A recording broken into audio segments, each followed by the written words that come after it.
warahmatullahi wabarakatuh. Salam sejahtera. Semoga hari ini kita semua dikaruniai kesehatan olehnya. Dengan Niken Tanti Sudarmono di sini mengucapkan terima kasih atas kesediaannya mendengarkan YouTube saya. Kali ini saya akan membahas mengenai insulin resisten. Apa sih sebetulnya insulin resisten itu dan kenapa bisa terjadi insulin resisten? Saya akan memulai pembahasannya dulu dari makronutrien. Jadi dari asupan-asupan yang kita konsumsi. Asupan yang kita konsumsi terbagi dari dua bagian, yaitu makronutrisi dan mikronutrisi. Di mana makronutrisi ini terdiri dari karbohidrat, protein, dan lemak. Karbohidrat di dalam tubuh kita akan dirubah menjadi glukosa. Protein di dalam tubuh kita akan dirubah menjadi asam amino. Jika berlebih, asam amino ini akan berubah juga menjadi glukosa. Glukosa yang masuk ke dalam tubuh kita, inilah yang akan digunakan menjadi energi oleh sel-sel kita. Glukosa yang masuk ke dalam pembuluh darah kita memerlukan suatu pendorong, yaitu insulin. Jadi insulin inilah yang mendorong si glukosa agar masuk ke dalam sel-sel tubuh kita. Nah, walaupun sel tubuh kita sangat banyak, tapi jumlah glukosa yang dibutuhkan hanya 2 sendok teh. Jadi insulin diproduksi oleh pankreas, dia mendorong si glukosa ini ke dalam sel-sel tubuh kita agar menjadi sumber energi. Nah, bagaimana kalau lebih banyak dari 2 sendok teh? Maka glukosa ini oleh insulin akan dikirim ke liver. Oleh liver, jika berlebih akan dijadikan fatty liver. Lalu bagaimana jika sudah masuk ke liver, sudah jadi fatty liver, masih ada berlebih lagi? Nah, inilah yang menjadi sel lemak. Jadi sel lemak kita tuh terjadi gara-gara glukosa berlebih di mana-mana. Nah, jika terus-menerus glukosa berlebih, akibatnya sel-sel menolak yang namanya glukosa. Inilah pada saat sel menolak inilah yang disebut dengan insulin resisten.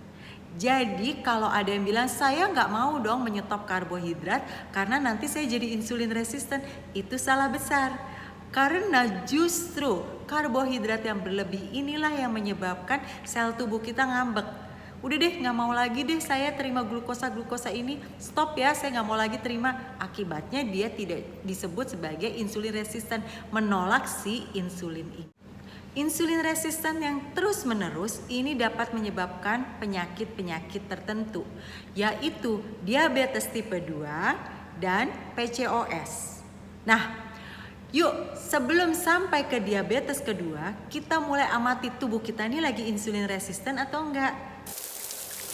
Seperti kita ketahui, kulit kita adalah organ tubuh terbesar di tubuh kita.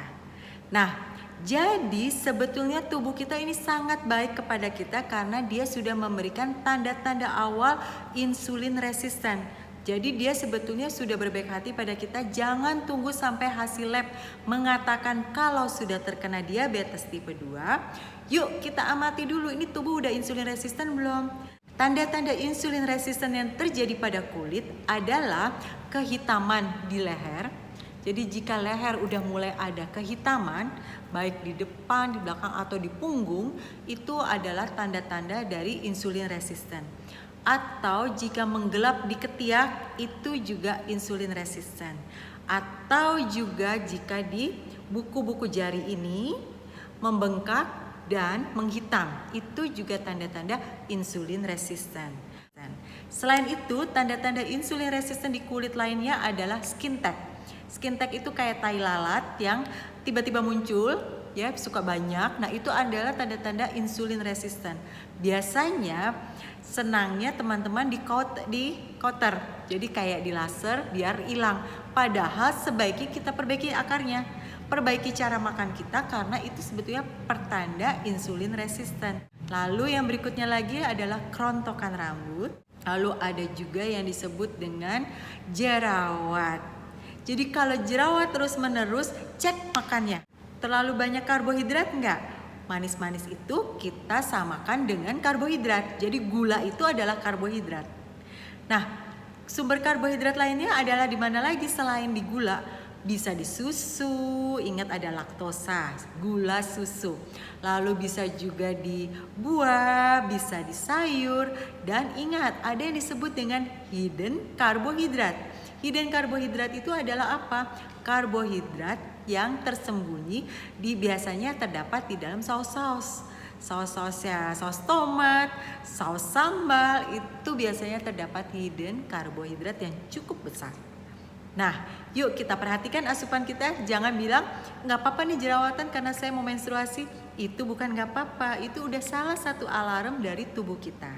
Nah, selain pada kulit, insulin resisten juga bisa kita lihat dari jika kita berat badannya terlalu berlebih daripada seharusnya. Jika kita sulit menurunkan berat badan, jadi udah melakukan segala macam, ini berat badan enggak turun-turun, itu udah harus curiga kalau ada terjadi insulin resisten.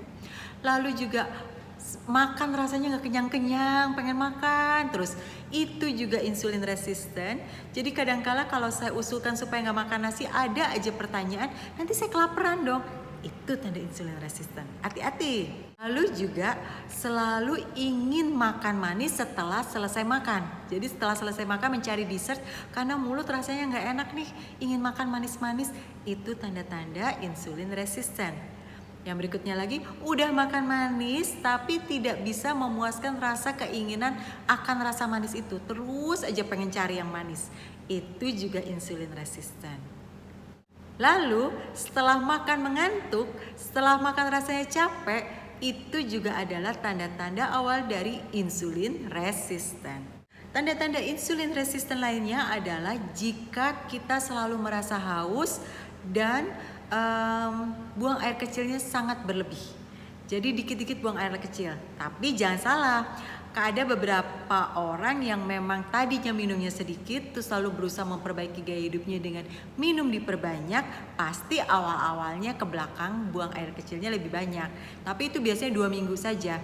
Lalu setelah 2 minggu keinginan itu berkurang. Nah, keinginan untuk buang air kecilnya tidak bisa ditertahan. Jadi harus selalu dekat-dekat dengan kamar mandi. Lalu selalu haus dan haus. Itu sudah salah satu pertanda insulin resisten. Yang lainnya yang tadi saya sebut adalah masalah hormonal, yaitu biasanya PCOS, yang pada wanita itu biasanya estrogen atau testosteron berlebih. Nah, ini nanti saya di YouTube lainnya akan memperlihatkan bentuk tubuh jika estrogen atau testosteron pada wanita berlebih, ada ciri-cirinya nih bentuk tubuhnya. Lalu kalau pada pria, testosteronnya malah rendah, sehingga kadangkala libidonya pun juga berkurang. Nah, ini yang tadi saya sebutkan, yaitu jerawat dan ada penggelapan di beberapa tempat di kulit kita. Dan juga skin tax yang tadi juga saya sudah sebutkan. Yang terakhir adalah tekanan darah tinggi dan trigliserid juga tinggi. Jadi ini adalah tanda-tanda awal dari insulin resisten. Nah, jangan tunggu sampai biarin aja saya belum kena diabetes kok. Hati-hati. Kalau sudah kena diabetes, pengobatannya lebih sulit lagi. Ya. Yuk, tubuh kita sangat baik, selalu memberi alarm dulu. Nah, kita amati dulu alarm-alarm ini dan kita berusaha perbaiki gaya hidup kita. Gimana cara memperbaikinya? Tentunya dengan mengurangi asupan yang menyebabkan di dalam tubuh kita menjadi glukosa. Apakah itu? Karbohidrat dan protein berlebih.